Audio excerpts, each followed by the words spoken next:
Amém, irmãos? A Deus toda a honra, a Deus toda a glória. Nós louvamos a Deus porque mais uma vez aqui estamos na casa dele para louvar e glorificar o nome do nosso Deus. Nossas crianças estão indo para o culto infantil, né? Deus abençoe a vida delas também. A você que está em casa, nós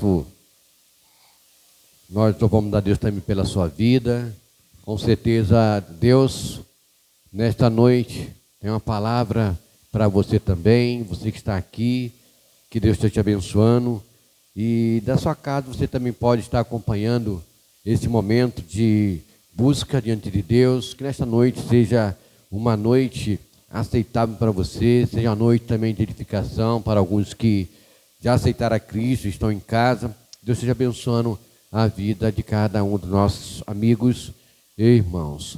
Nós queremos dar algumas informações concernente à nossa atividade que está seguindo. E no dia 28, a última sexta-feira desse mês, a nossa igreja está com a responsabilidade de estar lá na Igreja Batista em Vale de Bênção. A igreja foi no aniversário e convidou a Igreja Batista Central para fazer toda a programação. Então, a igreja deve estar lá em peso. Então, todos os irmãos aí, não é? Vamos estar lá na Igreja Batista Vale de Bênção, levando abraço àquela igreja, celebrando com eles mais uma primavera, mais um ano de existência naquela localidade. Aliás, a pastora Glauciane, a sua ausência, mais a esposa, porque eles estão lá hoje, ela está pregando lá, né? Então, eles estão ausentes por esse motivo. Não está orando por eles também, para que Deus esteja abençoando a vida deles. Nós já fizemos algumas informações, né? E agora vamos ler a palavra de Deus, que está lá em 1 Pedro, capítulo 1, versículo de 3 a 9. 1 Pedro, capítulo 1, do 3 ao 9. Amém? Vamos colocar, vamos subir no altar do nosso Deus. Vamos pedir ao nosso Deus que neste momento Ele venha de encontro à minha necessidade, à tua necessidade. Todos nós temos a necessidade, e a maior necessidade é de ouvir a palavra do nosso Deus.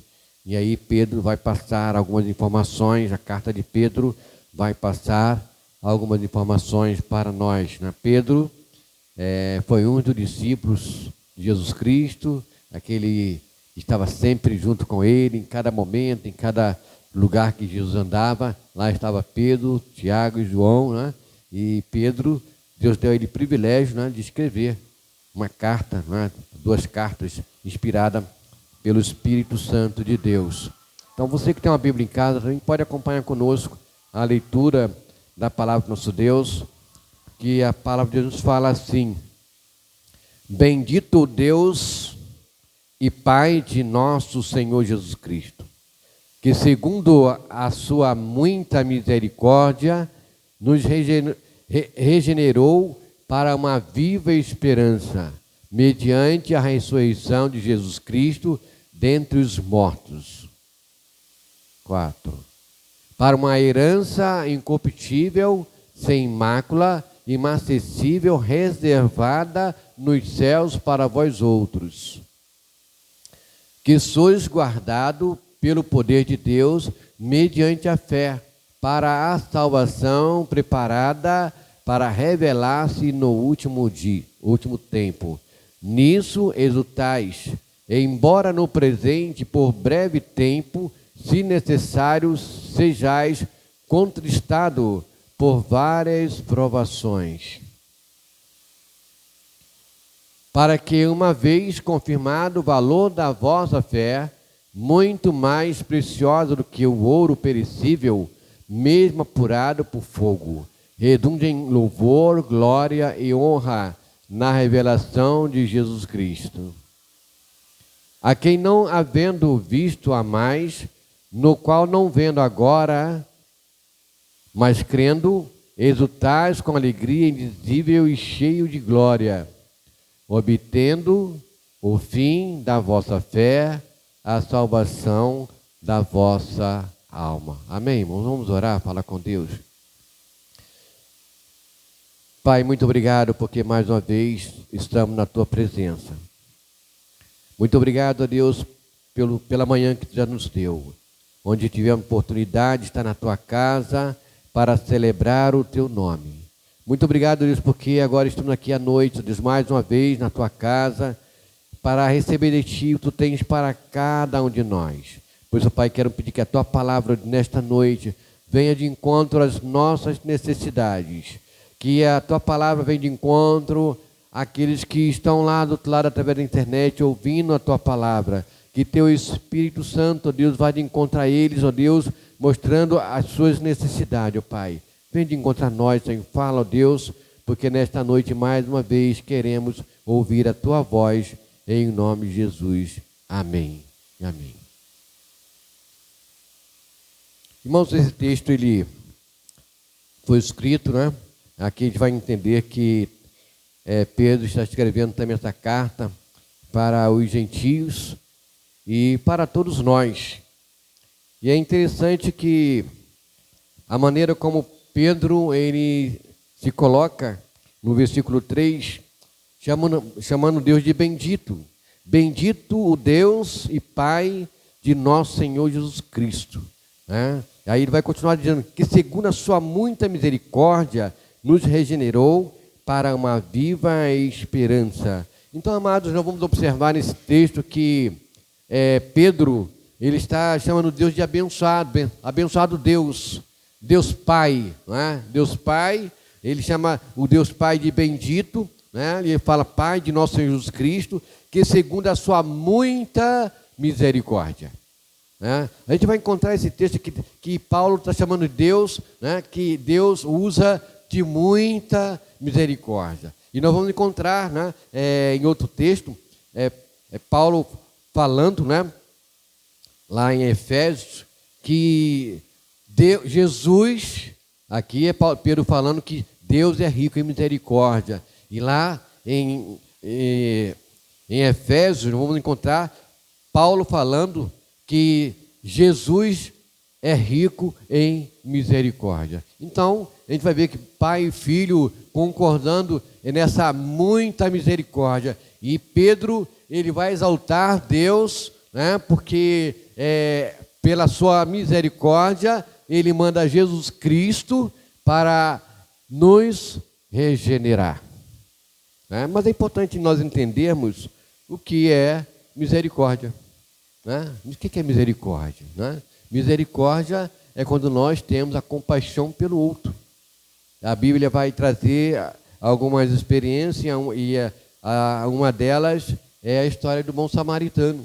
A Bíblia vai dizer que ele teve aquele samaritano, ele teve misericórdia daquele homem que estava lá numa sarjeta, machucado porque ele foi assaltado, e ele se compadece daquele homem, olha para a necessidade dele e leva ele para algum lugar para ser tratado. E aqui nós vamos observar que Pedro vai falar quase que a mesma coisa, sendo endereçada a Deus, né, pela sua misericórdia, que ele nos regenerou. Né? Então, eu gosto muito de uma música que as crianças cantam, uma pena que nós foram lá para cima, eu até pedi abrir um espaço para elas cantarem aqui, né? Aquela história do homenzinho torto. Né? É uma história muito interessante, né? Que aquele homem era todo torto, a casa torta e tal, mas um dia Jesus entrou na vida dele e sua vida endireitou. Né? Então, justamente essa a ação que Pedro ele está passando para nós, para mim e para você nesta noite, da muita misericórdia de Deus em regenerar o homem que ele criou perfeito. A Bíblia diz que Deus fez o homem perfeito. Lá no Jardim do Éden, colocou um perfeito para tomar conta lá do jardim.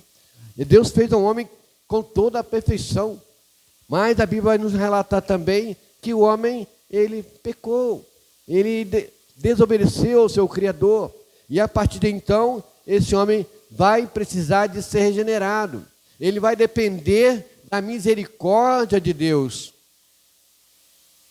Nós, seres humanos hoje, nós precisamos da misericórdia de Deus. Salomão vai falar lá no Velho Testamento que a misericórdia do Senhor é a causa de quê? Não sermos consumidos. Porque era o que Deus poderia fazer com o homem. É o que muitas das vezes a nossa sociedade faz. Ela despreza uma pessoa que para a sociedade não tem mais valor.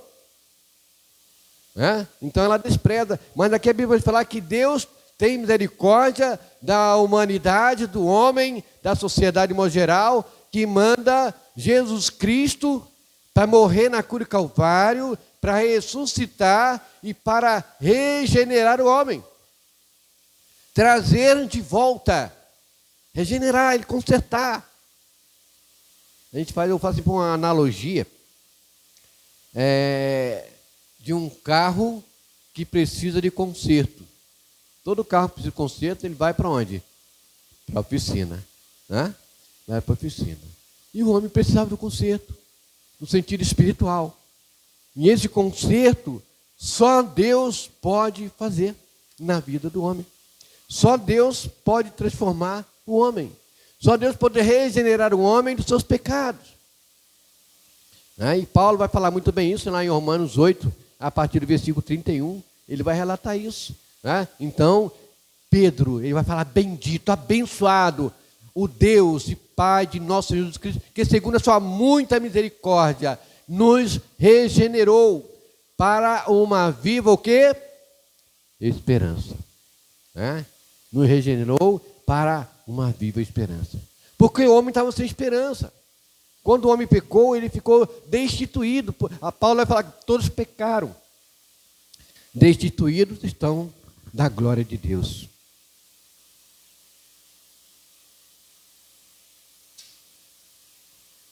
Então Jesus veio, Deus mandou o seu Filho para morrer na cruz do Calvário, para nos regenerar, para que tenhamos uma viva esperança. Há um ditado popular que diz que a esperança é a última que morre.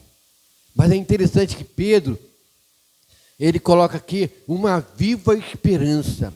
Quando nós recebemos a misericórdia de Deus, quando nós nos colocamos diante dele e aceita a regeneração, aceita o conserto que ele quer fazer na minha vida, na sua família, aí vem uma viva esperança.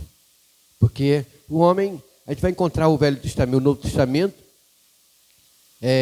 sob o domínio de Roma.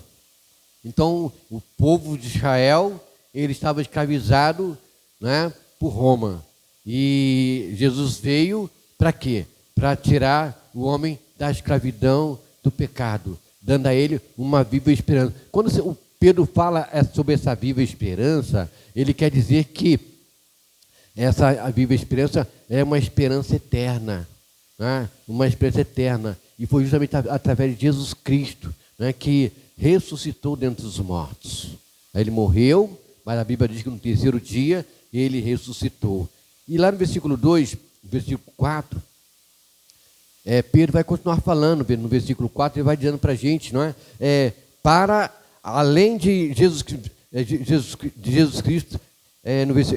mediante a ressurreição de Jesus Cristo, dentre os mortos, para uma herança incorruptível. Então ele vai falar que uma herança que ninguém vai te roubar, uma herança que ela não vai pegar, vamos colocar a casa, a morada que tem para a gente, que não vai pegar fogo, ele vai ser destruída. Ele preparou uma herança incorruptível, que ela não é corruptível, então é sem mácula, ela é transparente. Quando a gente olha assim para uma lâmpada, eu estou olhando para essa lâmpada, por exemplo, aqui, e ela está toda branca, está transparente. Mas não sei se o irmão já olhou que existe uma lâmpada que elas são foscas. Outras lâmpadas elas estão um pouquinho fosca por conta da poeira. E a gente logo, olha, essa lâmpada tem poeira. Então a gente vê que a Bíblia vai falar que essa herança que Deus tem para cada um de nós, ela é incorruptível, ninguém te toma, ninguém te rouba, e ela é sem mácula, ela não tem mancha nenhuma. É por isso que quando o povo de Israel ia apresentar um sacrifício, ele tinha que apresentar um sacrifício de um animal puro, sem nenhuma mancha, sem nenhum defeito. Se ele tivesse aí com uma rolinha que era o sacrifício menos para pessoa que não tinha condições de comprar lá um boi, um carneiro, né? Se ela tivesse com a unha quebrada, ela não servia para o sacrifício, né? Então era dessa forma. Então, sem mácula, inacessível, ela não murcha, é reserva. Aí Pedro vai falar que essa herança que ele tem para nós, ela é reservada nos céus para vós outros. Né?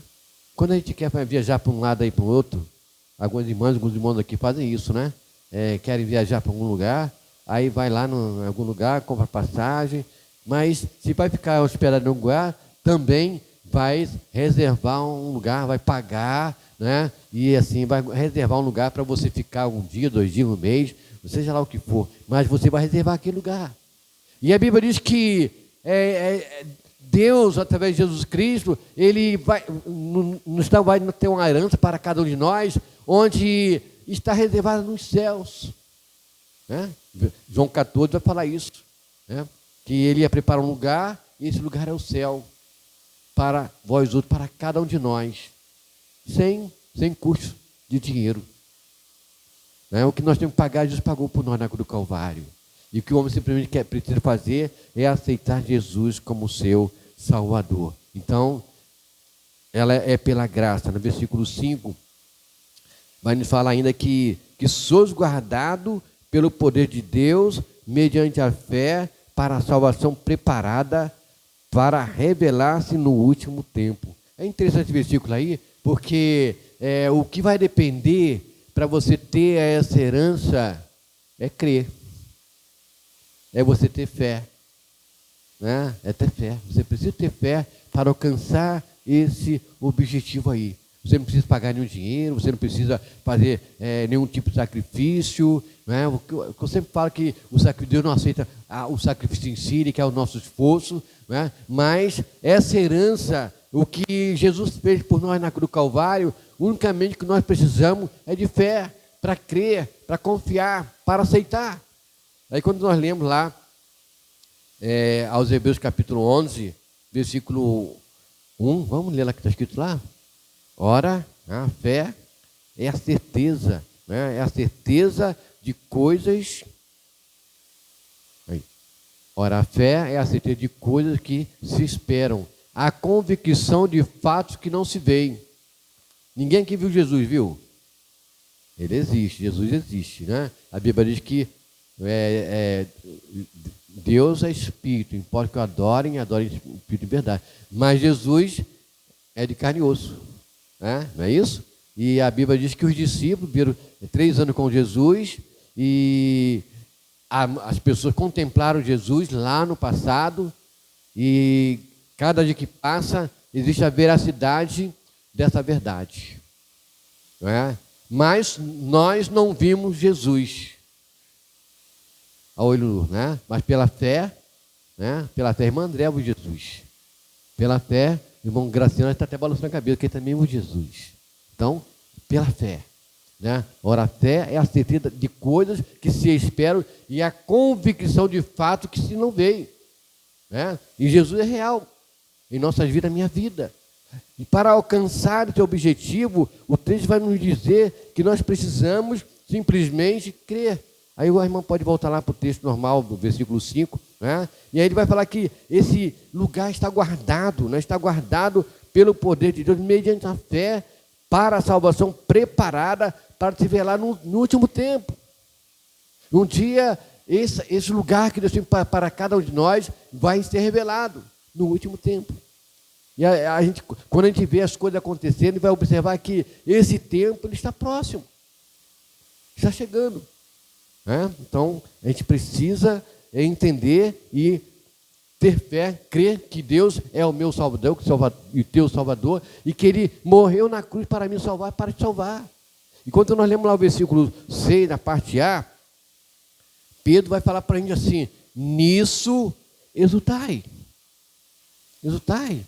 Se alegre, Fique feliz, muito feliz, né? Nisso, exulte em Deus pela sua misericórdia, exulte a Deus pela regeneração que Ele tem para cada um de nós. Vamos exultar na esperança que Ele tem, nessa certeza que um dia nós estaremos junto com Ele. Vamos exultar em que Jesus, Ele foi ressuscitado, Ele morreu, né? Mas no terceiro dia Ele ressuscitou. E ai de nós se Ele não tivesse ressuscitado. E se Ele não tivesse ressuscitado, nós não teríamos razão para estar aqui nesta noite. Então vamos exultar. Vamos exultar porque Ele também exultar nessa herança incorruptível que é o céu, que Ele tem preparado para cada um de nós, né? Vamos exultar porque Ele tem um lugar reservado para os salvos. Os salvos vai ficar um lugar separado. Vamos exultar através da nossa fé em Cristo Jesus, na salvação que Ele tem garantido para mim, para você, né? Alguém fala assim, você é salvo, você já... Não, a pessoa, não, é Deus que sabe. Mas você e Deus, né? Nós sabemos, porque a Bíblia diz que nós, pelos seus frutos, conhecereis. Então eu sei se eu vou para o céu ou não. Você sabe se vai para o céu ou não. E para ir para o céu, para ter esse lugar que tem reservado para cada um de nós, nós precisamos simplesmente aceitar Jesus como nosso suficiente Salvador. A Bíblia é que nos traz esta mensagem. E a misericórdia de Deus está justamente aí, de nos dar cada dia uma nova chance, cada dia uma nova oportunidade de reconhecer que somos pecadores e que Jesus, Ele carregou sobre si todos os nossos pecados, todas as nossas transgressões, e o desejo dele é que todos venham ao arrependimento. E é interessante que a Bíblia vai nos retratar que enquanto os quatro cantos do mundo, né, não conhecer Jesus, ouvir falar de Jesus, Jesus não vai voltar. E eu acredito que não falta muito, apesar de muita gente não ter aceitado. Nós vimos aí nosso meio de comunicação sempre avançando. Alguém lá de outro lado está nos ouvindo esta noite. Se estiver ligado com a gente, está nos ouvindo. Ele pode estar em outro país e está ouvindo o pastor Ivanus pregando, né? Então, o evangelho está se expandindo, né? A Bíblia diz que Cristo está à porta e é preciso que nós entendamos isso e abraçamos esse Cristo. Aí Ele vai exultar, vamos exultar porque Ele nos escolheu, Ele te escolheu para te salvar. E você, pela sua fé nele, você entendeu que você é um pecador e você aceitou. Mas é interessante que Pedro, ele vai colocar uma ressalva aqui, né? Embora no presente, por breve tempo, se necessário, sejais contristado por várias provações, né? Então Pedro, ele vai falar para a gente nesta noite que nós vamos possivelmente, né, passar por algum tipo de provação. A igreja primitiva passou. E quando nós estudamos a história lá do começo do cristianismo, nós vamos observar que os apóstolos, eles foram perseguidos por pregar o evangelho, né? Então, quando Pedro fala aqui sobre o sofrimento, ele não vai mencionar o sofrimento lá da sociedade, da enfermidade, da dor, coisa assim, parece não. Ele vai falar do sofrimento que nós, né, talvez, porque ele fala ali, né, embora no presente, por breve tempo, a gente pode passar por alguma provação. E ninguém está livre dessa provação. Cada um tem um caminho a seguir, uma cruz para carregar. Eu sempre brinco com algumas pessoas que a gente não tem como trocar as nossas cruzes. Se a pessoa, se eu trocar a minha cruz com a Anaí, não sei se a minha ela vai aguentar carregar, né? Então eu talvez não vou conseguir carregar dela.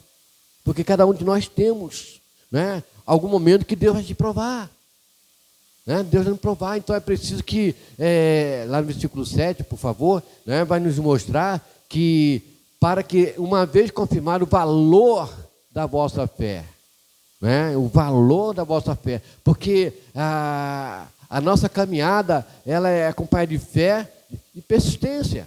Nós precisamos persistir, que vamos alcançar esse reino. Mas as provações virão, as perseguições virão. Jesus, quando mandou lá os 70 para pregar o evangelho, e os 70 foram, e quando eles voltaram, eles vieram todos entusiasmados. Nós fazemos sempre aqui na igreja, quando a gente sai para o evangelismo, a gente depois se junta e fala assim: como é que foi, irmão Zalina? Como é que foi a sua experiência entregando folhetos, evangelizando, né? E cada um conta a sua experiência. E os discípulos também, eles vieram para Jesus contar a sua experiência. Olha, Jesus, olha, em teu nome os demônios foram expulsados, em teu nome as pessoas foram curadas, em teu nome as pessoas aceitaram a Jesus, e foi bênção. E eles estavam exultantes.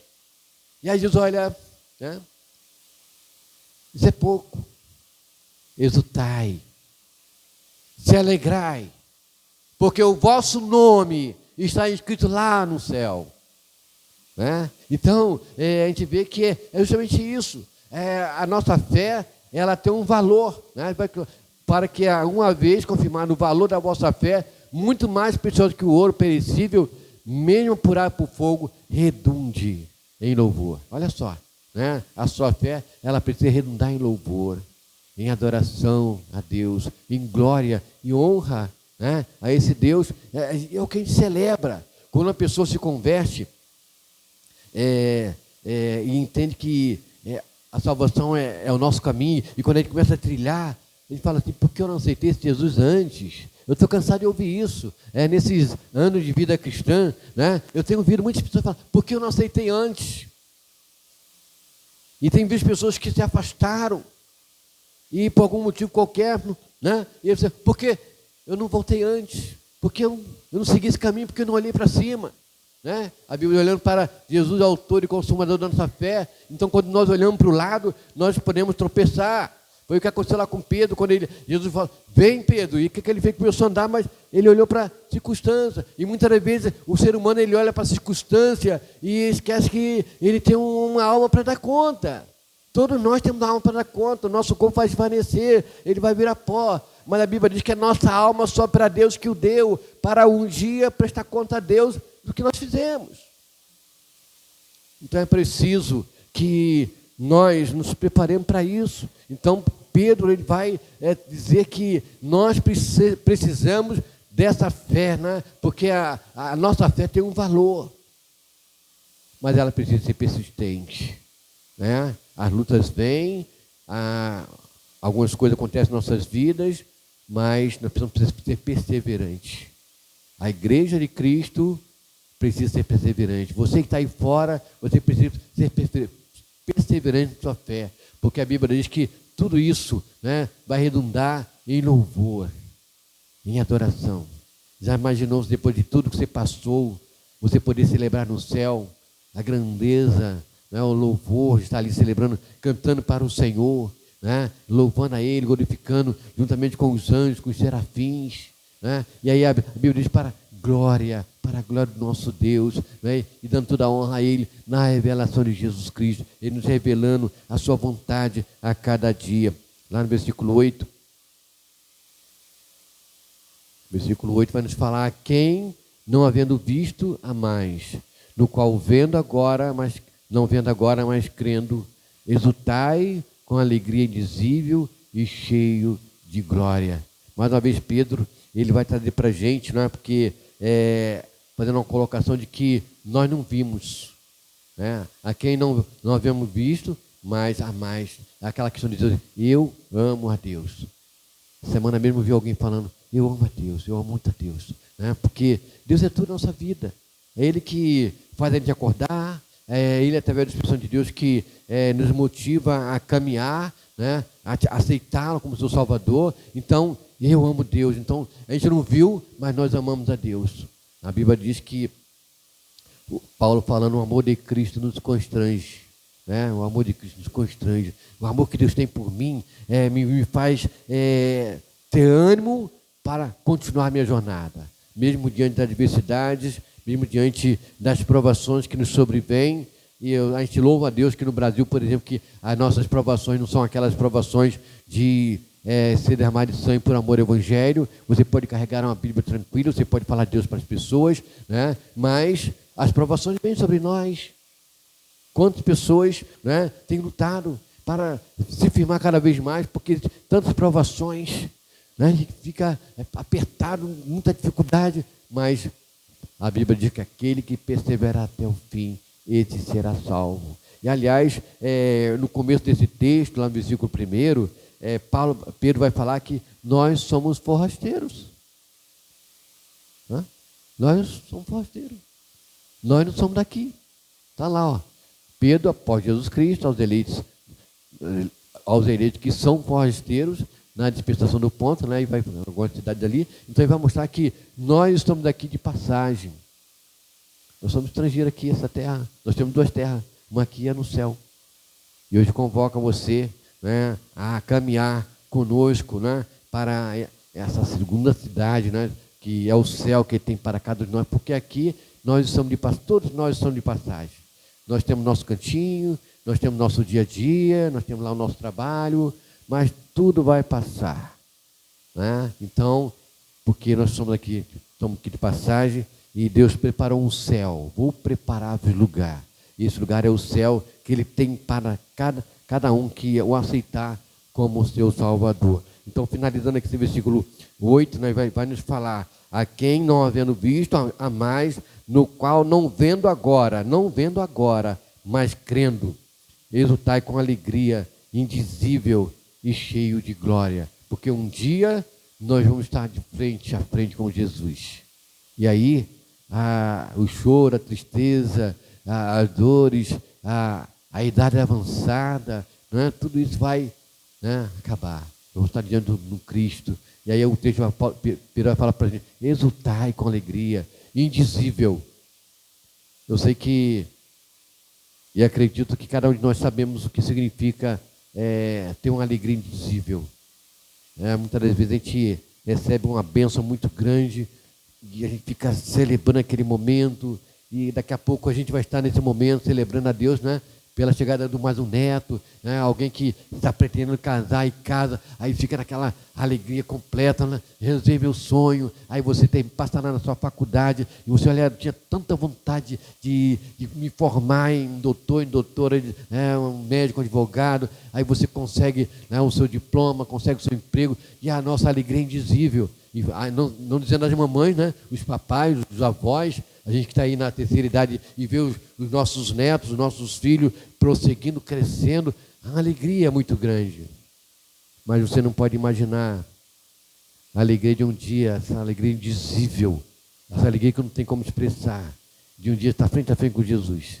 Já imaginou você estar frente com Jesus? Eu creio que vai ser um momento realmente que a gente vai se encher dessa glória com Ele na eternidade. Eu te convido nesta noite a entender isso, sentir que é um pecador que precisa desse lugar que Ele tem preparado para nós, que só juntando a muita misericórdia de Deus, juntando a rica misericórdia de Jesus, nós precisamos entender que Ele tem nos dado essa chance, essa oportunidade de nos aproximar cada vez mais dEle. Finalizando aqui o versículo 9, ele diz assim: obtendo o fim da vossa fé. O fim da nossa fé, ela está na salvação da nossa alma. O fim da nossa fé, ela só termina no céu. E Paulo, ele vai dizer bem isso com muita propriedade para a gente, que ele fala assim: combati o bom combate, acabei a carreira, e o que mais? Guardou a fé. Ele lutou, ele foi perseguido, ele foi provado. Eu estava comentando na Casa Nova Decidido sobre o momento que Paulo passou, e a gente tem até um paralelo dele com Jesus. Jesus sofreu muito, né? Claro que muito mais do que Paulo, mas Paulo foi o apóstolo mais perseguido do Novo Testamento. E em momento nenhum ele recuou. Algumas vezes fala assim: eu sei passar fome e ter necessidade. Eu sei ter muito dinheiro e não ter nada. Né? Eu sei ter comida para me comer e não ter. Então, de tudo ele passou um pouquinho, sem contar os açoites que ele levava. Tudo por amor ao Evangelho. E ele morreu por amor ao Evangelho. Mas ele fala: combati o bom combate. Timóteo fala isso, né? Combati o bom combate, acabei a carreira e guardei o quê? A fé. Né? Então, Pedro vai falar a mesma coisa, obtendo o fim da vossa fé. O fim da nossa fé é a salvação da nossa alma. Então, quando chega aquele grupo, graças a Deus, eu passei por tantos problemas, né? Mas até aqui eu não desisti de Deus. Muitas lutas, muitas dificuldades. A gente contou a história hoje aqui na classe, né? Do homem que ele, aos 16 anos, se converteu. E por ele ser um indiano, religião de outro tipo de religião, os pais dele abandonaram ele. E ele tem que sair de casa, né? E ali ele saiu com muita alegria, pregando o evangelho, né? O homem dos pés sangrentos, porque ele fez questão de cada dia para compartilhar a fé dele. E ele não recuou, mesmo diante de perder toda a família por amor ao evangelho. Ele não deixou o Cristo de lado, porque ele sabia que o fim da sua fé seria a salvação da vossa alma. E eu quero dizer para você nesta noite que o fim da sua fé, ela precisa estar lá no finalzinho da salvação da sua alma, né? Sabendo que a sua alma, ela vai prestar conta, né? Mas chegar você está aprovado. É muito bom quando nós chegamos no fim de ano na área estudantil, que a gente vai receber lá as notas dos nossos filhos e o nosso mesmo está aprovado para a próxima série do próximo ano. E a gente fica numa alegria muito grande. E Jesus também, o nosso Cristo também, ele quer fazer a mesma coisa com cada um de nós. Ele quer nos ter como provado. Então que nesta noite possamos abrir nosso coração para Jesus e exultar, porque grande é a misericórdia de Deus para conosco. Ele quer, a Bíblia diz que Deus não tem prazer na morte de ninguém. Ele quer que todos se salvem. Mas para tanto é preciso alimentar a minha fé. Não é a fé natural de todos os homens, mas é a fé do coração, entender que Deus existe, Jesus existe, e que um dia nós vamos todos morar com Ele nessa eternidade, se nós aceitarmos a Cristo como nosso Salvador. Nós vamos cantar, irmã Cléia, o hino 252, 252 do nosso cantor cristão.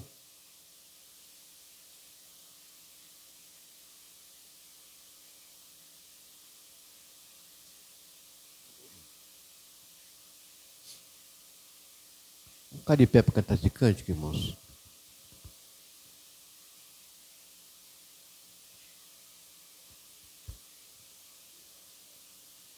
Oi? Sabe não?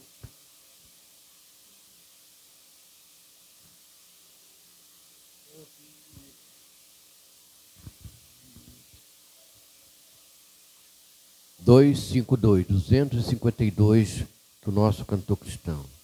A porta franca, a porta aberta para você entrar por ela é Cristo, e você possa entender nesta noite.